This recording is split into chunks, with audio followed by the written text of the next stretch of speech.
علیکم السلام و رحمت الله و برکاته. رابطه با مسئله زکات پرسیدید. مال یتیم، زکات از مال یتیم آیا واجب است یا نه؟ بله، زکات از مال یتیم واجب است، مثل که از سایر مردم ها زکات چگونه که برایشون واجب می شود، مثل که شرطش مثل که به نصاب همون زکات برسد مالش و دیگه یک سال بگذرد.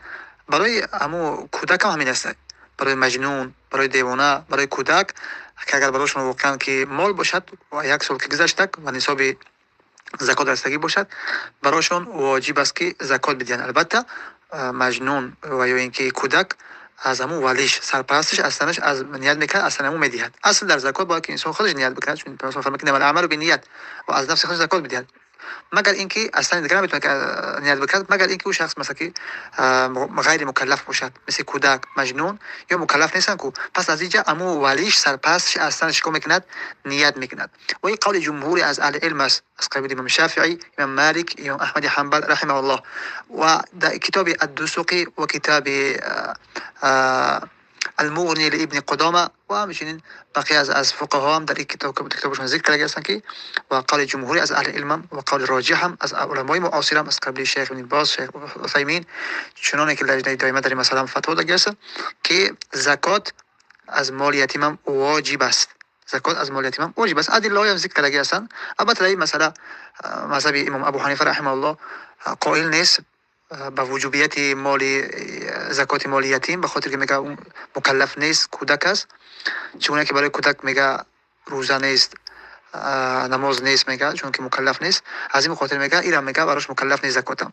اما براشون جواب داده میشود که چون که جمهور از اهل علم براشون جواب میدهند که نه، این زکات عبادتی که برای روزه است و عبادت بدنی است، یا که عبادتی که نماز میخواد بدنی است. ایرا الله چون که براش مشکل میآید، الله عزوجل از کودک ایرا مکلفش نکرده است. اما زکات این از مال است. زکات این باید که از مال داده شود، از این خاطر برای کودک هیچ مکلف نمی آید.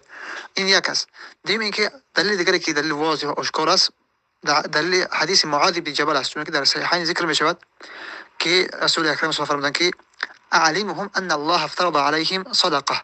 وقتی که معاذ بن جبل به طرف یمن فرستاد، اول گفت اونها را به سوی یکتاپرستی و توحید، اونها اهل کتاب هستند، به سوی یکتاپرستی و توحید اونها را دعوت بکن. وقتی که اونها قبول کرده، بعد اعلمهم برای اونها تعلیم بده که ان الله افترض عليهم صدقه، الله بر اونها فرض کرده است صدقه را فی اموالهم، در مالهاشون. یعنی که صدقه در اینجا به معنای زکات است. بله، الله عزوجل زکات برای اونها در مالهاشون فرض کرده است. تؤخذ من اغنیائهم و ترد علی فقرائهم. گفتن که از معاذ گفتن که گرفته بشود از همون اغنیاءشون، از همون پولدارهایشون گرفته بشود و ترد علی فقرائهم و برگردانده بشود به فقیرهایشان. پس ببین در اینجا جناب معاذ پیامبر فرمودن که از اغنیاءشون بگیر. تؤخذ من اغنیائهم، در اینجا اغنیا جمع غنیه، یعنی که از ثروتمندهاشون بگیر گفت. و در اینجا نگفته که از ثروتمندهای همون کسانی که به بلوغ رسیدگی هستند از همون فقط بگیر. حتی ببین نه کودک نه یتیم جدا نکرده پیامبر. پس در اینجا چگونه که اغنیا غنی بدن شامل می شود بر کودک و غیر کودک هم، پس از این خاطر براش پیامبر گفت که از همون ثروتمندهاشو بگیر. پس از همین کلمه اغنیا فهمیده می شود که یعنی که اینجا عام پیامبر ذکر کردن هم غنی و ثروتمندها شامل است، همون از کسایی که به بلوغ رسیدگی هستند، هم کسایی که به غیر بلوغ رسیدگی هستند، هم کودک و یتیم و مجنون شامل می شود، هم غیر از این هم شامل می شود. به خاطر که چون که پیامبر جدا نکرده، گفت که تؤخذ من اغنیائهم و ترد علی فقرائهم. چون که فقیر وقتی که میگیم فقیر شامل می شود چی کودک باشد چی بزرگ باشد، نه؟ پس غنی را ثروتمند وقتی گفته می شود که پیامبر گفت که از ثروتمندانشو بگیرید، پس در اینجا شامل می شود هم کودک را، هم یتیم را و هم مثلا که غیر از این را. بله، پس الله عزوجل پس شریعت زکات واجب کرد در مال غنی و در مال در غیر غنی را. این است.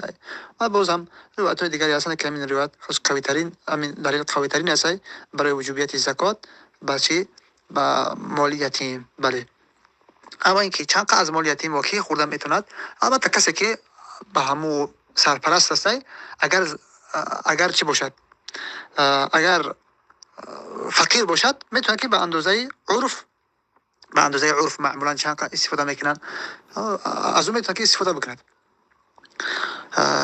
اما اگر که غنی و ثروتمند باشد، پولدار باشد، نمیتونه که از مال یتیم همون سرپرستش نمیتونه که از او بگیرد، چون که الله در سوره نساء میگه و من کان غنیا فلیستعفف. الله میفرماید که ولا تاکلوها اسرافا و بدارا ان یکبروا. شما از مال یتیم نخرید، الله میگه نه میکند.